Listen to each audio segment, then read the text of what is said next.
Morning student. हमने कल की वीडियो में देखा क्लास 12 की मैथ्स पहला चैप्टर है था हमारा संबंध और फलन, जिसमें हमने देखा कि संबंधों के प्रकार में हमने देखा कि कितने प्रकार के होते हैं। तो कल हमने देखा था कि जो संबंध के प्रकार होते हैं वो 4 प्रकार के होते हैं। पहला हमने देखा था स्वतुल्य, दूसरा देखा था सममित, और तीसरा हमने देखा था संक्रामक, और चौथा देखा था हमने तुल्यता संबंध। उसके हमने कुछ एग्जाम्पल भी देखे थे, सॉल्व किया था कि कैसे हमको पता चलेगा कि जो रिलेशन दिया गया है वो स्वतुल्य है या सममित है या संक्रामक है या तुल्यता संबंध है। तो कल हमने एक ही एग्जाम्पल देखा था, तो आज हम फिर से वहीं से स्टार्ट करते हैं। उसके एक दो एग्जाम्पल और देख लेते हैं, उसके बाद हम आगे बढ़ेंगे। तो चलिए हम स्टार्ट करते हैं एग्जाम्पल नंबर 2। क्वेश्चन आपको दिया हुआ है एक सेट है ना, जिसके अव्यय हैं 1 है, 2 है, 3 है, 4 है। ठीक है, ये आपका दिया हुआ है उसके जो अव्यय हैं। यहाँ पे रिलेशन किस प्रकार रहता है? संबंध आपका रहता है ए से ए में, ए से ए में। तो पहला आपको दिया गया है संबंध इस प्रकार है कि पहला संबंध आपका किस प्रकार है, 1 और 1 में रिलेशन है। उसके बाद 1 का 2 में रिलेशन है ना, 2 का 2 में रिलेशन है। उसके बाद 3 का 4 में रिलेशन है, या उसके बाद 4 का 3 में रिलेशन है। ये आपको दिया गया है एग्जाम्पल।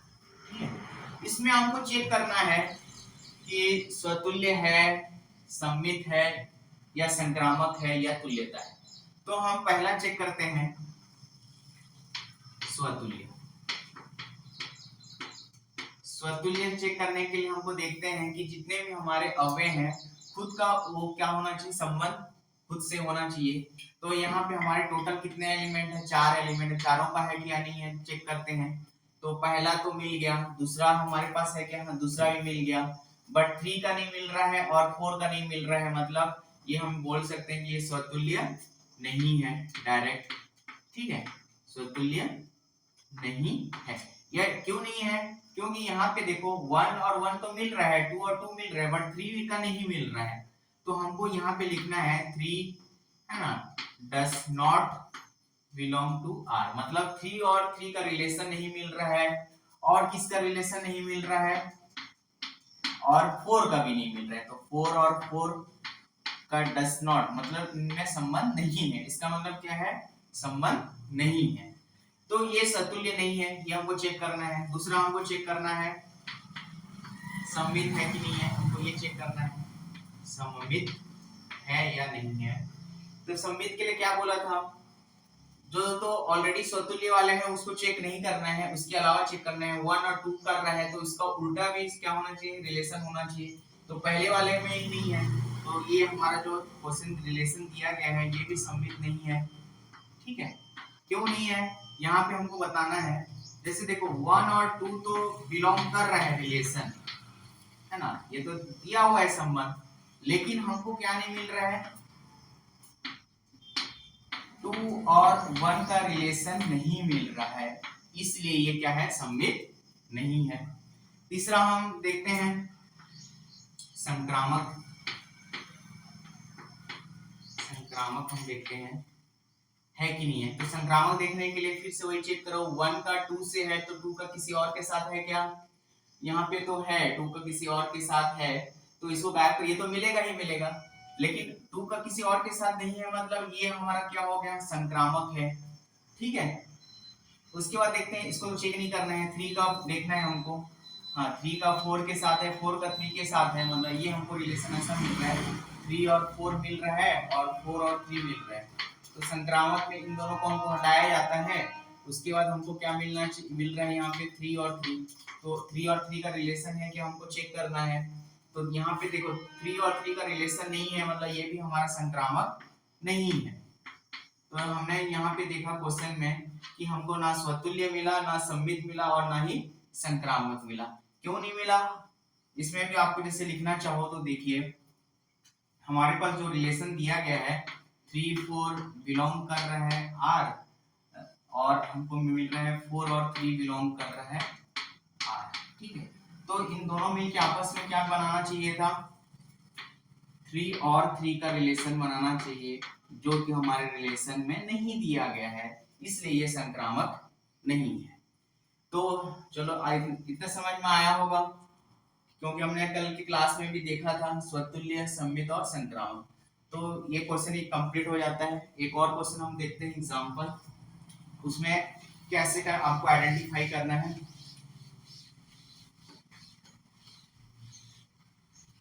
जैसे एक वेरिएबल ले लेते हैं। अब तो हमने क्वेश्चन क्या लिया है अभी तक, ये तो नंबरिंग वाइज ले लिया। देखो यहाँ पे जो सेट होगा, सेट में वेरिएबल वाले नंबर भी हो सकते हैं, कुछ भी हो सकता है। तो क्वेश्चन नंबर 3 देखते हैं। एक सेट है जिसके एलिमेंट है ए है, बी है और सी है। ठीक है, ये इस फॉर्म में भी हो सकता है। और रिलेशन हमारा क्या होगा, हमेशा रिलेशन तो है ना, हमारा जो रिलेशन होगा ए से ए में ही होगा। तो इसमें फिर से हमको वही चेक करना है कि स्वतुल्य है या नहीं है, सममित है या नहीं है। तो पहला हम देखते हैं स्वतुल्य। इसमें हम चेक करते हैं तो स्वतुल्य है या, एक सेकंड सॉरी, पहले तो मैं क्वेश्चन बना देता हूँ, फिर आपको पता चलेगा। ये तो आपको दिया गया है, सेट दिया गया है ना। तो मैं आपको बता देता हूँ पहले क्वेश्चन क्या रहेगा। पहला क्वेश्चन इस प्रकार रहेगा, रिलेशन। ठीक है, यहाँ पे जो रिलेशन रहेगा इस प्रकार रहेगा, ए का ए के साथ रिलेशन है ना, ए का बी के साथ है, और ले लेते हैं ए का सी के साथ ले लेते हैं, उसके बाद बी का बी के साथ ले लेते हैं, और सी का सी के साथ ले लेते हैं। ठीक है, ये आपको क्वेश्चन दिया गया। इसमें आपको अब पहचानना है कि स्वतुल्य है कि नहीं। तो हम चेक करते हैं पहला स्वतुल्य के लिए। स्वतुल्य के लिए क्या चेक करेंगे, पहले है कि नहीं है। तो देखो जितने भी एलिमेंट्स हैं खुद का क्या होना चाहिए, रिलेशन होना चाहिए। तो हाँ, ए का मिल रहा है हमको, बी का देखिए बी का भी मिल रहा है, सी का भी मिल रहा है, मतलब ये क्या है, हमारा स्वतुल्य है। इसको हम बोलेंगे ये स्वतुल्य है। दूसरा हम चेक करेंगे सममित। दूसरा हम चेक करेंगे सममित है कि नहीं है। तो सममित है कि नहीं है, इसके लिए चेक करने के लिए देखो ए का बी है तो बी का ए होना चाहिए, यहाँ पे नहीं है तो डायरेक्ट ये सममित नहीं है, हो जाएगा। ठीक है, मैं नहीं लिख रहा हूँ इसको, है ना, क्योंकि आप इतना बना चुके हैं तो समझ में आ गया। देखो ए और बी का हमका रिलेशन है तो उसका ऑपोजिट भी होना चाहिए। तो हमको इस क्वेश्चन में बी और ए का रिलेशन तो मिल ही नहीं रहा है, तो लिखना चाहो तो चलो मैं लिख भी देता हूँ। ए और बी का तो रिलेशन है, बट हमको क्या नहीं मिल रहा है, बी और ए का रिलेशन नहीं मिल रहा है, इसलिए ये सममित नहीं है। तीसरा हमको क्या चेक करना है, संक्रामक। संक्रामक चेक करना है, संक्रामक संबंध है कि नहीं है। तो संक्रामक संबंध करने के लिए इसको तो छोड़ ही दिया जाता है, इसको लिया जाता है। ये तो है, चलो ये तो है, संक्रामक है। उसके बाद देखते हैं ए सी है कि नहीं है। ए सी आपका चेक करना पड़ेगा, ए सी यहाँ दिया है, यहाँ दिया हुआ है, तो ए और सी को लेंगे हम, तो इसको और इसको हटाएंगे तो क्या मिलेगा, ए सी। ए सी हमको दिया गया है, मतलब ये भी हमारा क्या है, संक्रामक है, और ये ऑलरेडी संक्रामक है। तो ये जो संक्रामक वाला टर्म है वो क्या है, हमारा क्वेश्चन में संक्रामक है। उसके बाद चौथा हम क्या देखते हैं, तुल्यता संबंध। चौथा हम क्या देखते हैं, तुल्यता संबंध। तुल्यता संबंध है कि नहीं है ये। अब देखो स्वतुल्य तो है, सममित नहीं है, संक्रामक है, मतलब ये तुल्यता संबंध नहीं है, क्योंकि तुल्यता संबंध होने के लिए क्या होना चाहिए, तीनों का होना जरूरी है, इसलिए इसको हम बोलेंगे तुल्यता संबंध नहीं है। ठीक है, ये तो हो गया कि पहचानने के लिए हो गया। अब हम एक क्वेश्चन देखेंगे जिसमें आपको क्वेश्चन दिया रहेगा, पहचानना है कि ये तुल्यता संबंध है कि नहीं है, ऐसे ही रहेगा। लेकिन क्वेश्चन जो रहेगा वो हमने जितना भी पढ़ा है अभी तक क्वेश्चन, ये सब रोस्टर फॉर्म में थी, और एक आपको मैं रूप बताया था समुच्चय निर्माण रूप, तो उस मेथड में हम क्वेश्चन हम देखेंगे।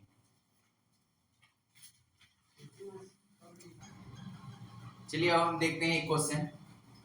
क्वेश्चन क्या है, माना टी किसी समतल में उपस्थित समस्त त्रिभुजों का एक समुच्चय है तथा समुच्चय टी में संबंध इस प्रकार है, T1 और T2, मतलब इन दोनों में संबंध है ना, T1 T2 से रिलेट कर रहा है, संबंध है, इस प्रकार है। किस प्रकार का संबंध है यहाँ पे, T1 जो है T2 के सर्वांगसम, T1 जो है T2 के सर्वांगसम, तो हमको सिद्ध करना है कि यह एक तुल्यता संबंध है। मैं बता चुका हूं तुल्यता संबंध प्रूव करने के लिए हमको तीन चीज प्रूव करना पड़ता है, स्वतुल्य, सममित और संक्रामक। यदि ये तीनों चीज हमको मिला तो हम बोल सकते हैं कि ये एक तुल्यता संबंध है। तो आपका जो क्वेश्चन है इस टाइप के क्वेश्चन आएंगे जो आपका मैक्सिमम मार्क्स के होंगे 5-6 का होगा, और ये इंपॉर्टेंट क्वेश्चन, इसको आपने समझ लिया तो आपको कोई दिक्कत नहीं होगा इस चैप्टर से इस टाइप के क्वेश्चन को सॉल्व करने के लिए। अब हम देखते हैं कि यहाँ पे एक वर्ड आया है कि यहाँ पे संबंध किस प्रकार का बोला जा रहा है, सर्वांगसम का। यहाँ पे संबंध किस प्रकार का बोला जा रहा है, सर्वांगसम। और हमने पढ़ा है 9th क्लास में सर्वांगसम क्या होता है। सर्वांगसम मतलब जैसे हम त्रिभुजों में ले लेते हैं, क्योंकि यहाँ पे हमको बोला गया त्रिभुज, जैसे ये एक त्रिभुज है ना, और एक दूसरा एक त्रिभुज, ठीक है। तो ये दोनों आपस में सर्वांगसम है कि नहीं है, हम क्या है कि हम 9th क्लास में पढ़े हैं, 10th क्लास में पढ़े हैं सर्वांगसमता प्रूव करने के लिए। तो सर्वांगसमता प्रूव कैसे करते हैं, जैसे ये एक त्रिभुज है, ये एक दूसरा त्रिभुज है, ये मान लो पहला त्रिभुज है, ये हमारा दूसरा त्रिभुज है। यदि ये इसकी जो लंबाई है ना, इसमें 3 साइड होते हैं, 3 भुजा होते हैं, मान लो इसकी लंबाई 3 है, इसकी 4 है, इसकी 2 है, मान रहा हूँ, ठीक है। तो उसी प्रकार दूसरे त्रिभुजों की भी जो लंबाई होना चाहिए 3 होना चाहिए, 4 होना चाहिए और 2 होना चाहिए। तो इन दोनों त्रिभुजों को आपस में हम क्या बोलते हैं कि ये आपस में क्या है, सर्वांगसम।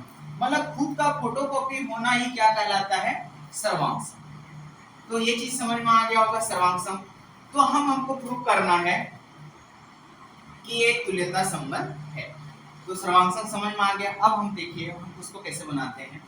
पहले हम स्वतुल्य चेक करेंगे। अब हमको पहले स्वतुल्य चेक करना पड़ेगा, स्वतुल्य संबंध। स्वतुल्य संबंध आपको लिखने का भी मेथड यही रहेगा, एग्जाम में भी आप ऐसे लिखेंगे, इसमें कोई मार्क्स नहीं कटेगा। तो स्वतुल्य संबंध में हम देखते हैं, अब देखिए हम स्वतुल्य संबंध चेक करेंगे तो हमारा जो संबंध दिया गया है वहां से स्टार्ट करते हैं। तो हमको पता है कि जो T1 T2 है मतलब एक समतल है, मतलब एक प्लेस है, मतलब एक प्लेस है, बहुत सारा प्लेस है चाहे, है ना, एक समतल सरफेस है जिसमें T जो है ना, T जो है एक बहुत सारे त्रिभुजों का एक समुच्चय है। मतलब इस T के अंदर बहुत सारे ट्रायंगल है। T1 उसका नाम हम क्या क्या दे रहे हैं, T1 दे रहे हैं, T2 दे रहे हैं, T3 दे रहे हैं, T4 दे रहे हैं, T5 दे रहे हैं। ये जो है बहुत सारे त्रिभुज हैं जो बहुत सारे मतलब अनंत। तो उसमें हमको क्या प्रूव करना है, सर्वांगसमता प्रूव करना है। तो सर्वांगसमता प्रूव करने के लिए हम ये देखते हैं, अब हमको ये बोला गया है कि T1 जो है T2 के सर्वांगसम है, तो हम बोल सकते हैं T1 जो है हमारा, T1 जो है T1 के सर्वांगसम होगा कि नहीं होगा, T1 के सर्वांगसम है, T1 के सर्वांगसम है। देखो T1 के सर्वांगसम हो सकता है कि नहीं हो सकता, हो सकता है। जैसे एक त्रिभुज है उसको बोला जा रहा है कि उसी का ही एक त्रिभुज लेंगे तो वो सर्वांगसम होगा कि नहीं होगा, वो सर्वांगसम है या होता है। तो हम बोल लिख सकते हैं T1 के सर्वांगसम है। तो इसको तो हमने वर्ड में लिखा, अब हम उसको रिलेशन फॉर्म में भी ऐसा लिख सकते हैं। देखो इस फॉर्म में रहेगा तो हम ऐसा भी लिख सकते हैं, या इस फॉर्म में रहेगा तो उसको हम रिलेशन फॉर्म में ऐसा भी लिख सकते हैं। इसको हम ऐसा भी लिख सकते हैं, implies that T1 जो है T1 में एक क्या है, रिलेशन है। मतलब T1 एक बिलोंग कर रहा है, एक रिलेशन को क्या कर रहा है, एक बिलोंग कर रहा है। अब देखो यही हमको प्रूव करना था। स्वतुल्य संबंध में क्या होना चाहिए, खुद का जो है खुद के साथ रिलेशन है तो हम बोलते हैं कि वो क्या है, स्वतुल्य संबंध है। यहाँ पे बोलेंगे है ना, यहाँ पे बोलेंगे अतः स्वतुल्य संबंध है, अतः स्वतुल्य संबंध है। ठीक है, ये चीज समझ में आ गया क्योंकि T1 और T1 मिल गया। दूसरा हम चेक करते हैं सममित, हम देख रहे हैं सममित संबंध।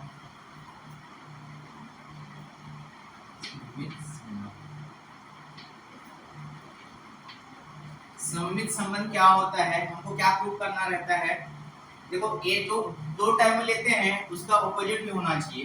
तो हम मानते हैं यहाँ हम देखो सममित संबंध के लिए ये टर्म लेके सॉल्व करेंगे और हमने स्वतुल्य के लिए यहाँ से लेके सॉल्व किया था, तो सममित के लिए वहां से लेंगे।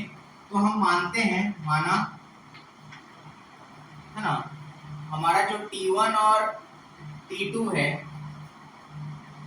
माना T1 व T2 बिलोंग किस पे कर रहा है, R पे कर रहा है।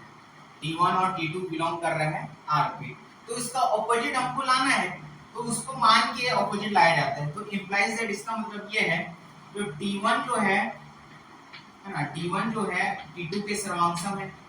इसको हम लिख सकते हैं ना, T1 T2 लिखा हुआ है, मतलब कहने वाला ये है T1 जो है T2 के सर्वांशम है। तो यहाँ भी लिख दिया T1 T2 के सर्वांशम है। इसको हम ऐसा भी लिख सकते हैं, इसको आगे पीछे देखो, T1 T2 का सर्वांशम है, कहने का मतलब यह है कि T2 जो है T1 का भी सर्वांशम होगा, होगा कि नहीं होगा, इसका ऑपोजिट। जैसे हम बोल रहे हैं कि T1 जो है T2 का सर्वांशम है, तो कहने का मतलब ये है जो हमारा है T2 भी जो होगा T1 का या T1 के सर्वांशम होगा, सर्वांशम है। ठीक है, अब इसको हम ऐसा बोल सकते हैं, लिख सकते हैं, तो इसको फिर से हम लिख सकते हैं T2 और T1 बिलोंग करेगा एक रिलेशन को। देखो हमको क्या लिए थे, वो हमको मिल गया ये, तो हम बोल सकते हैं कि है ना, हमको मिल गया, तो हम बोल सकते हैं, यहाँ पे लिख रहा हूं मैं कि ये एक क्या है, अतः यह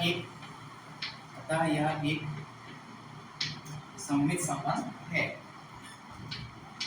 सममित, यह एक सममित संबंध है। तीसरा हमको क्या चेक करना है, संक्रामक, संक्रामक संबंध, संक्रामक संबंध। संक्रामक संबंध के लिए क्या करना पड़ता है, हमको तीन चीज लेना पड़ता है, और तीनों चीज से हमको क्या करना पड़ता है, प्रूव करना पड़ता है। तो यहाँ पे हम ले रहे हैं, माना ठीक है, जो T1 है T2 के साथ रिलेशन बना रहा है एक, ठीक है, तथा T2 जो है T3 के साथ सर्वांशम एक रिलेशन। तो हमको डायरेक्टली क्या करना है, 1 और 3 का रिलेशन बनाना है, यही तो हमको संक्रामक में प्रूव करना रहता है। तो इसको हम ऐसा लिख सकते हैं, क्या इसको हम ऐसा लिख सकते हैं, देखिए यहाँ पे, यहाँ का कहने वाला ये जो है T1 जो है T2 के, यहाँ पे T1 जो है T2 के सर्वांशम है, सर्वांशम है, तथा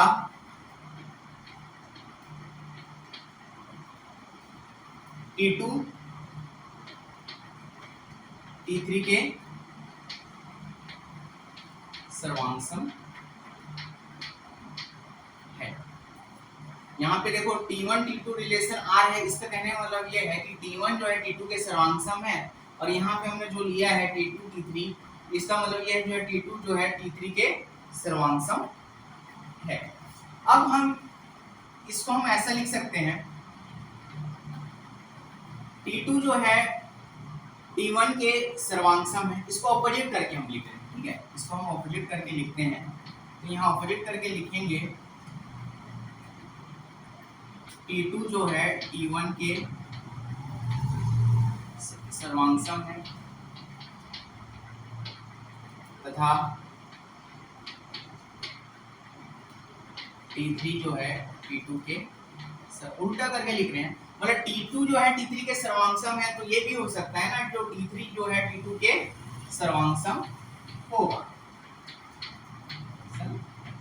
अब इसको हम लिखना चाहें, ठीक है, इसको हम लिखना चाहें तो ये क्या इंप्लाइज करेगा, T2 और T1 में रिलेशन क्या करेगा, ये बनाएगा, ठीक है, या ये बनाएगा T3 और T2 बिलोंग्स टू R। ठीक है, अब यहाँ पे एक पॉइंट ये ऐसा बन रहा है, देखो हमने क्या लेके बनाया था, T1 और T2 लिया था, यहाँ पे हमको क्या मिल रहा है, T2 T1 के सर्वांगसम है। तो ये कहने का मतलब ये है, यहाँ पे देखो यहाँ भी हमारा जो T2 आ रहा है और यहाँ भी हमारा क्या आ रहा है T2, तो इन दोनों में हमारा जो है, ठीक है, T2 कॉमन आ रहा है कि नहीं आ रहा है, ये T2 भी आ रहा है और कॉमन ये T2 भी आ रहा है। तो हम डायरेक्ट यदि आ रहा है तो हम बोल सकते हैं कि डायरेक्टली T1 जो है T3 के सर्वांगसम है, बोल सकते हैं कि नहीं बोल सकते। देखो T2 जो है T1 के सर्वांगसम है तथा T3 जो है T2 के सर्वांगसम, इन दोनों में कॉमन क्या आ रहा है, T2। तो हम डायरेक्टली ये तो बोल सकते हैं ना कि T1 जो है T3 के सर्वांगसम है। तो हमारा अगला लाइन क्या आ जाएगा, हम डायरेक्टली बोल सकते हैं T1 जो है T3 के सर्वांगसम है, सर्वांगसम है। तो इसको हम कैसे लिखेंगे, T1, T3 belongs to R। यही हमको प्रूव करना रहता है संक्रामक में। हम यहाँ लिख सकते हैं, अतः यह एक संक्रामक है, तो हम लिख सकते हैं अतः यह एक संक्रामक संबंध है। अब हमको क्या प्रूव करने बोला गया है, तुल्यता संबंध। तो तुल्यता संबंध हमको प्रूव करने बोला है, तो तुल्यता संबंध प्रूव करने के लिए हम क्या करते हैं, देखो तुल्यता संबंध प्रूव करने के लिए तीनों चीज हमको होना चाहिए, बस एक लाइन लिखना है, उसमें और कुछ कर दीजिए, यहाँ पे और कुछ करने की जरूरत नहीं है। देखो हमको पहला मिल गया स्वतुल्य है, दूसरा मिल गया कि हाँ हमारा सममित है, और तीसरा हमको क्या मिल गया है, संक्रामक मिल गया है। तो हम इसी को बोल सकते हैं कि अतः दिया गया जो समुच्चय है या रिलेशन जो है वो क्या है, एक तुल्यता संबंध है। बस इतना ही लिखना है लास्ट, और इसके आगे आपको कुछ लिखने की जरूरत नहीं है। तो क्वेश्चन को आपको रीड करना है, तीनों चीज आपको चेक करना है तो आपको तुल्यता संबंध बताना है। तो आई होप कि आज के वीडियो का मैं जितना भी हमने क्वेश्चन बताया है समझ में आया होगा। यदि कोई दिक्कत है, कुछ परेशानी है तो प्लीज़ कमेंट करके बताइए। कमेंट करेंगे तभी तो हमको पता चलेगा कहाँ पे डाउट है या कहाँ पे आपका क्लियर नहीं हो पा रहा है। तो आज की वीडियो के लिए बस इतना ही, नेक्स्ट वीडियो फिर से स्टार्ट करेंगे। Thank you.